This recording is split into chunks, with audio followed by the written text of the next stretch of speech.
Are known frauds used to support evolution still taught in schools today? Stay tuned to find out on Creation Magazine Live.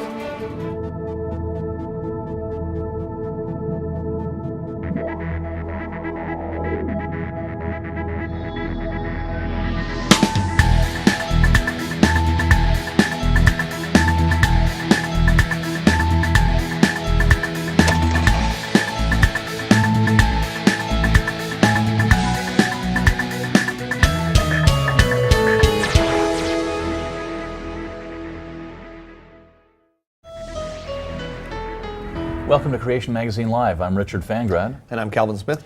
Today on Creation Magazine Live, we're going to be talking about frauds used to support evolution. We've actually got a flyer. We did up two recently exposed frauds used to support evolution. And the two that we'll be talking about, one of them is the peppered moths.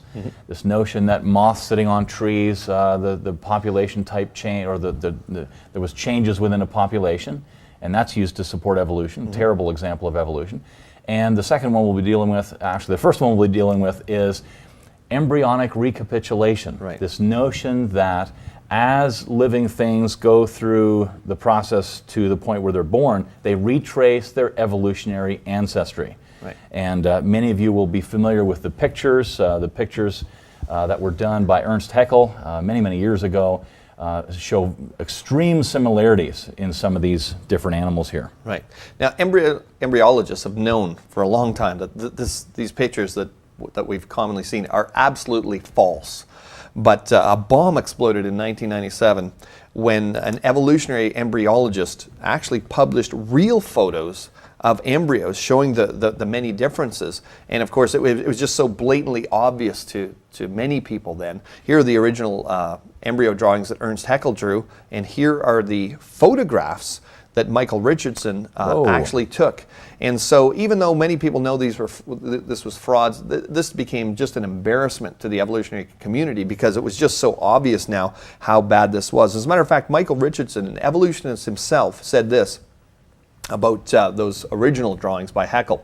This is one of the worst cases of scientific fraud.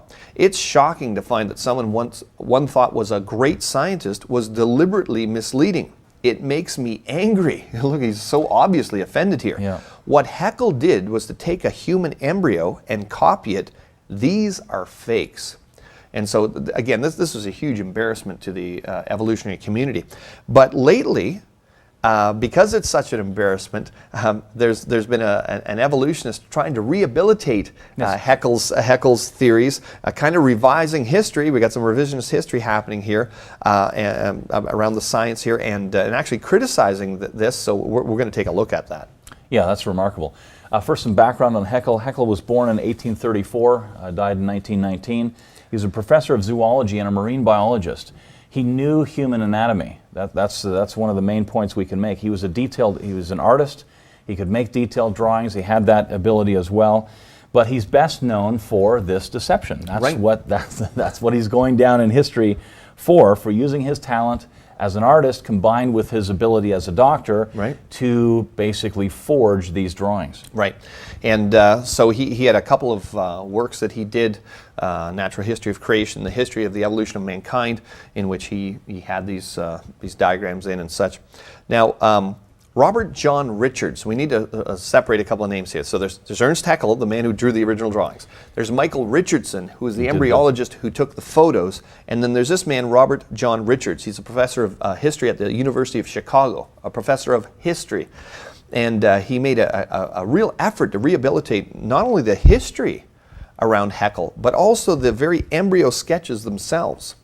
And in 2008, 2009, he published a book and a paper, Haeckel's Embryos, Frauds Not Proven, in which he tried to just change this. He actually attacks Michael Richardson, an embryologist. So we've got a historian attacking an embryologist about the science. It's interesting. And we'll look into that.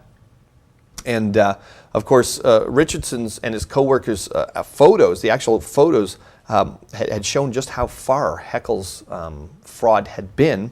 And so this is what Richard tries to critique. He tries to prove that Richard's works are logically mischievous. Richardson's, the embryologist, he says that they're mischievous, historically naive, and founded on highly misleading photography.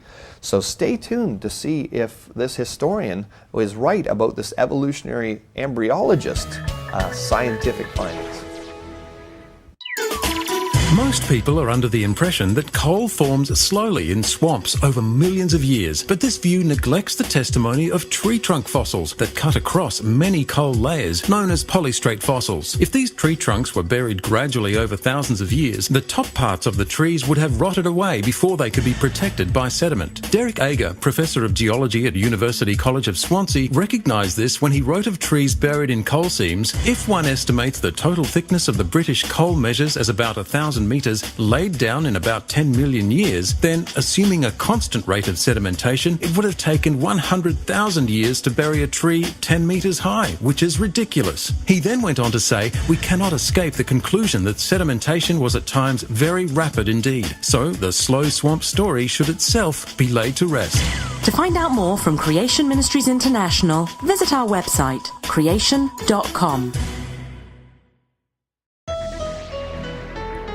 Okay, let's see if Richard's criticisms of Richardson's photos is valid. Right.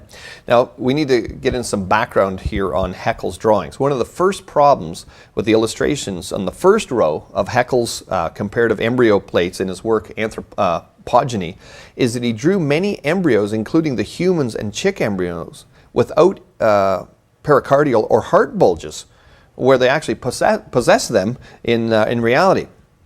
Now, in humans, the cardiovascular system is one of the first entities to develop in the early embryo, and this is because the growing embryo needs a constant supply of oxygen and nutrients. And from even as early as 25 days old, the human embryo already displays a clear pericardial bulge, soon becoming a heart bulge, and the usual age for comparing these embryos in Haeckel's drawings here are around 28 days. So you can see in the photograph here, here's Haeckel's drawing of the human, but the human embryo at the same stage here, it's clear that he omitted that from his diagram.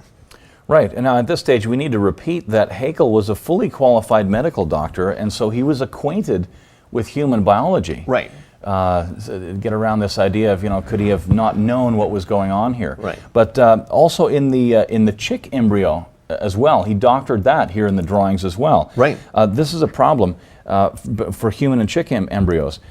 In some other classes of vertebrates have the same problem. Some fishes and amphibians may not display heart bulges at all, at least visibly. Right. And yet he's doctored these to make them all look very similar. Right. So some have heart, bulges, some don't. But what he did is he just homogenized it all to make it all look similar. Right. To support his theory that we all go through the same evolution. We're all the same. We all came from the same stuff. Ontogeny recapitulates phylogeny. This was the phrase he used. Sounds cool. Yeah, basically saying that, and this has been discarded years ago, but he was actually promoting that as you grew in your mother's womb, you started off kind of like a little worm, and then you're kind of like a fish, and then you're more like an ape, and a pig, and then an ape. A chicken, and of course, that's been thrown out, but this is some of the things that he was actually promoting and using these concepts. This is why he was homogenizing all this kind of stuff. Right. Another thing that seems to have surfaced is that in his illustrations is the fact that the embryos lack limb buds at certain places where he should have shown them. Now, at whatever stage is selected for comparison, some species of embryos will display limb buds while others won't. So again, we're at the same situation with the heart bulges again. Right. But and if you actually look at the photographs compared to his drawings again, you'll see that limb buds that are on some aren't on Haeckel's drawings. So again, right. he's just doctored this. And the question arises, again, whether or not Haeckel knew this. Did he make an honest mistake? But that doesn't wash at all. Right. He was a doctor. He certainly should have known this. The remarkable answer is yes, Haeckel did know what he was doing. This was a deliberate problem. Right. Evolutionary biologist Scott Gilbert He's the author of a developmental biological book. He points out, interestingly, this knowledge appears to be old hat among German biologists. Well, Haeckel was a German biologist. Exactly. So there is clear evidence that that Haeckel removed, for example, the limb buds. Here are pictures you can see. You can see Richard Seaman, a scientist at that time that was publishing on this type of work, and Haeckel actually doctored Seaman's drawing. You can see here how he completely removed the limb bud, and Haeckel used this limbless drawing in at least 2 places in his 5th edition of Anthropogeny and other of his books. So this isn't a case where, oh, well, the science wasn't quite developed, or he maybe didn't know. Okay. Here you've got an expert in his field. He's got access to other experts in their field. But he clearly, that the evidence clearly shows, Richard's trying to make this this excuse up because it's such a damaging thing to the evolutionary cause. It just doesn't hold water. Yes, and Richards is aware of that paper, and yet he tries to make another excuse for Haeckel's deliberate deception. He tries to argue that Haeckel adapted the embryo drawings for an earlier stage of development. Right. So what he was saying is like, well, the limb buds hadn't come up yet, but that's not true. Right. The day that the embryo drawings come from was around 28 days, and if you look at the pictures at those days, they should have been present. So Haeckel should have adapted other morphological features. If he actually took it from an earlier phase, then all of them should reflect that earlier phase, and yet it doesn't. So the pharyngeal arches would be less pronounced, other features would be more generalized, etc. So Haeckel knew what he was doing, and he deliberately did it, and it's been in textbooks for many, many years. Stay tuned for more. Refuting Evolution is a powerful, concise summary that explains where the common evidences used to promote evolution in textbooks are wrong, while at the same time showing how creation is better supported by scientific observations.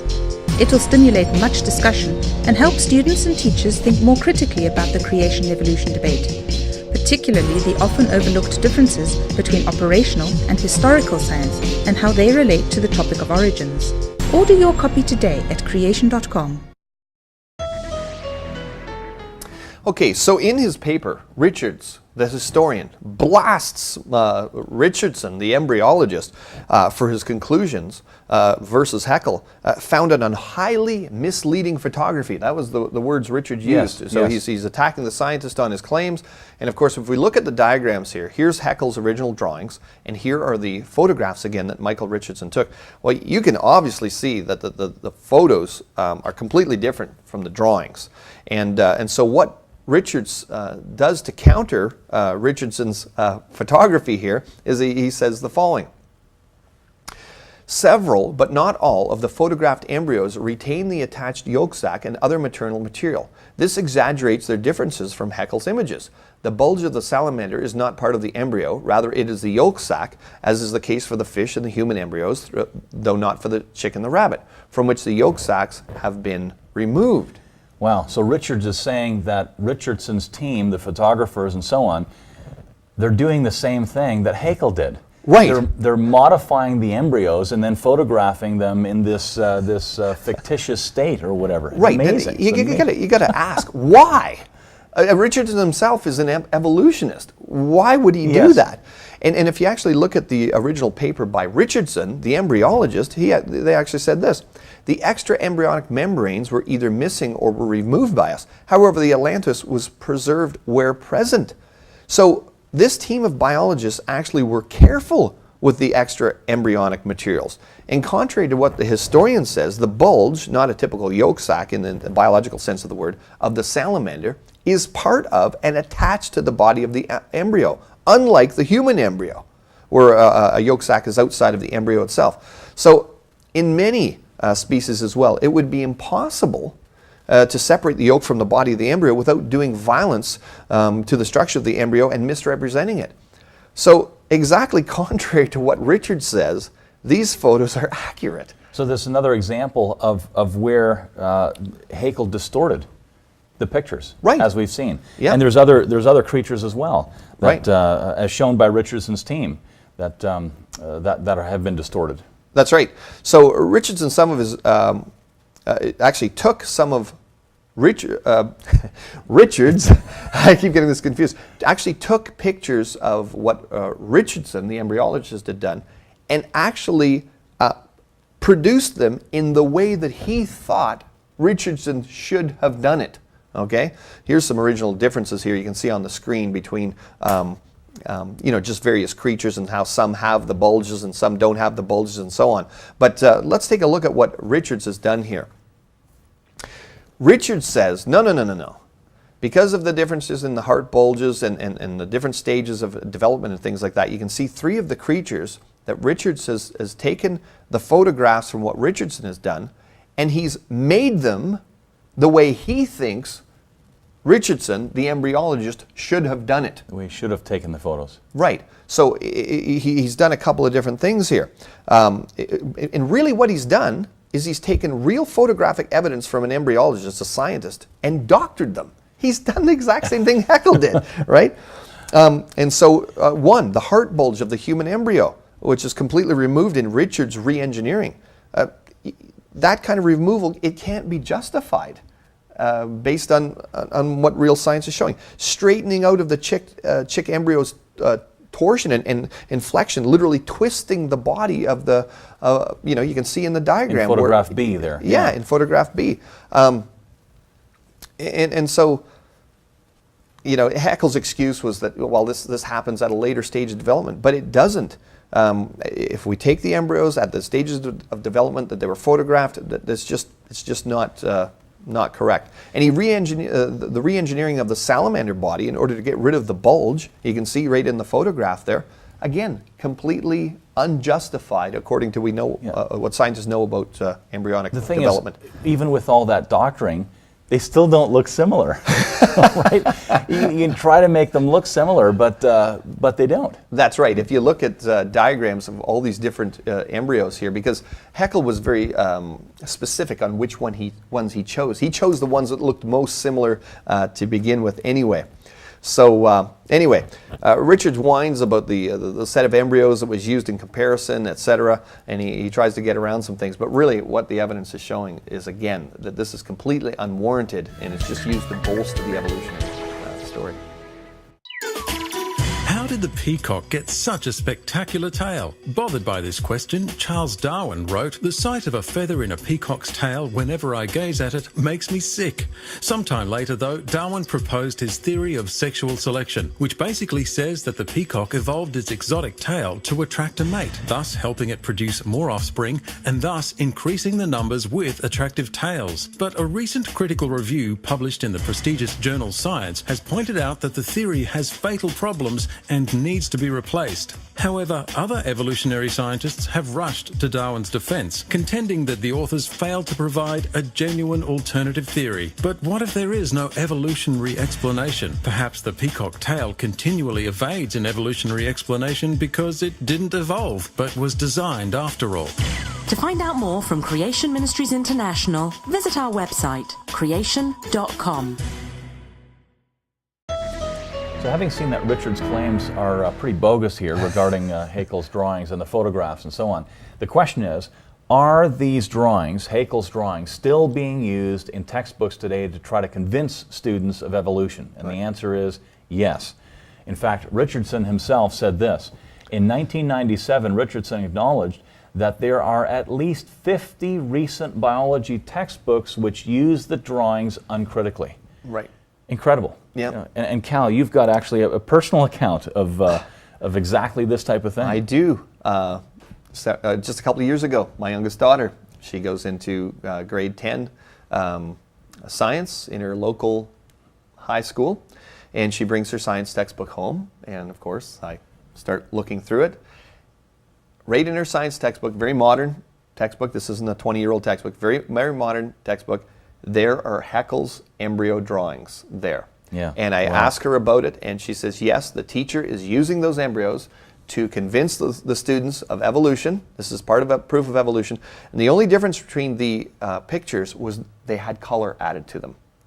You could literally take the original photo or sketches that Haeckel did, place them against the textbook, They're identical, except they've colorized them a little bit, and it's completely fraudulent. So, after I hyperventilated a little bit, I picked up the phone. I get on the phone to my, set an appointment. I go down to talk to the science teacher very calmly. I've got all the documentation printed off because evolutionists have acknowledged that those things have been forged.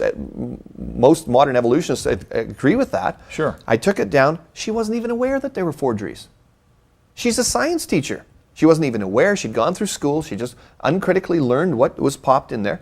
And so she said, well, why would they do that? And I said, well, that's an interesting question.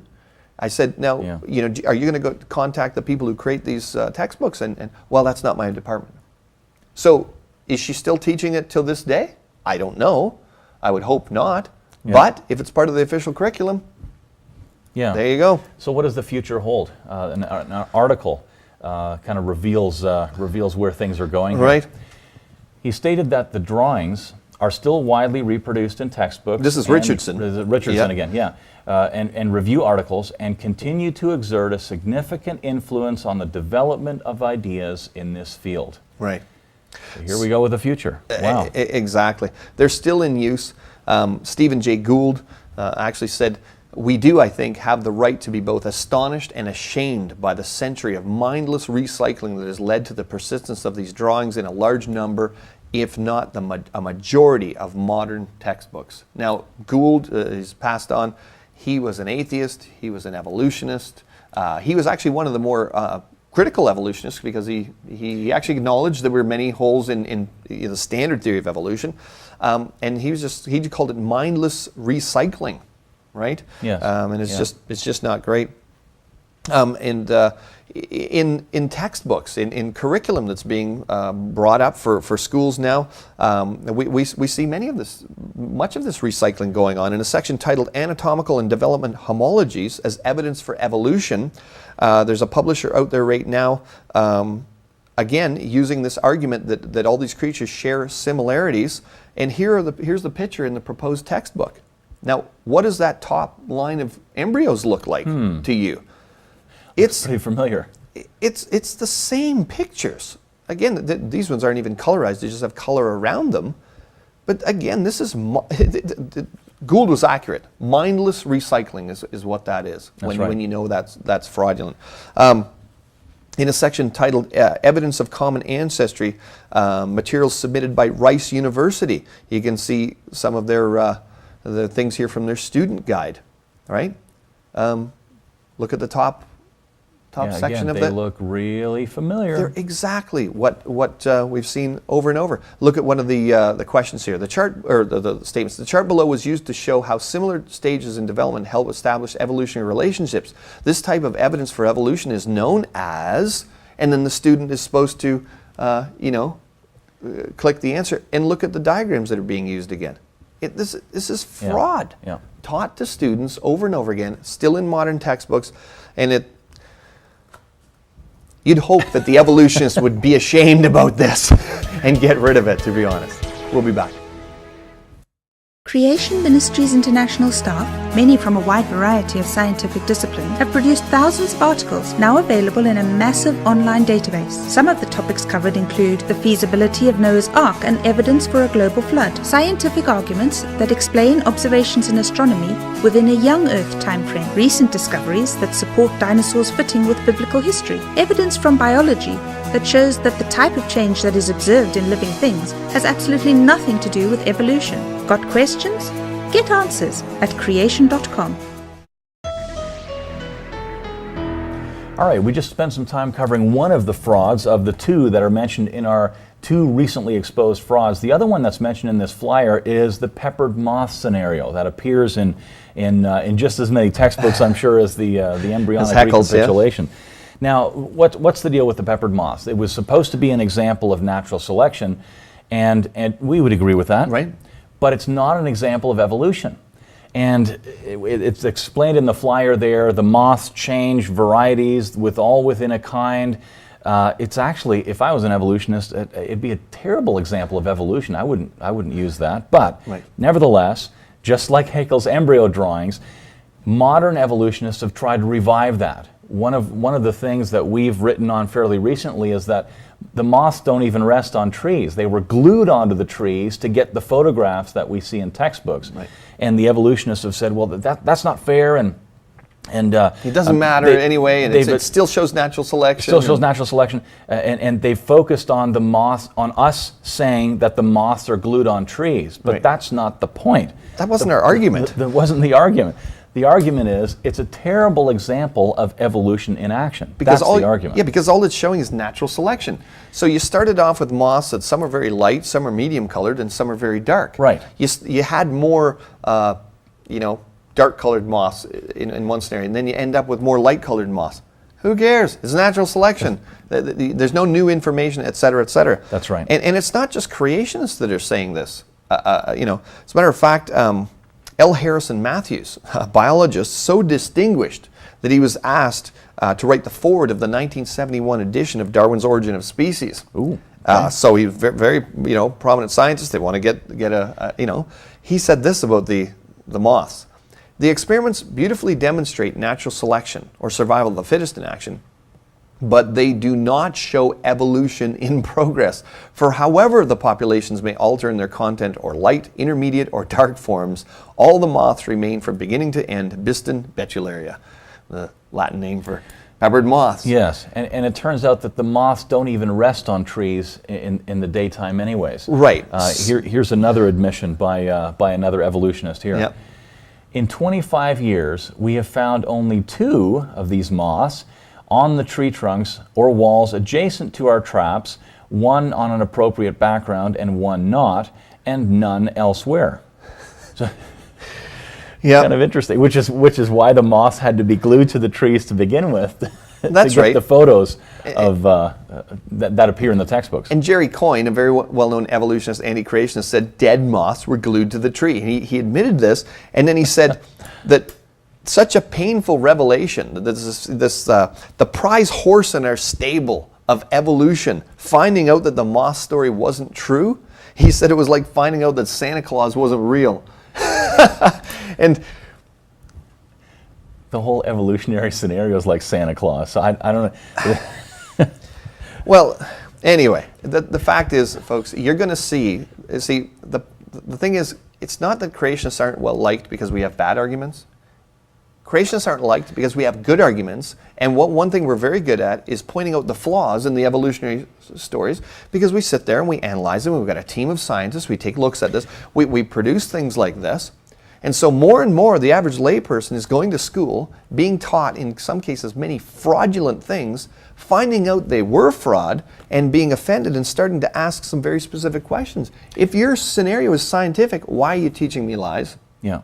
And so that's why these anti-attacks or rebuttals, or supposed rebuttals, are becoming popular.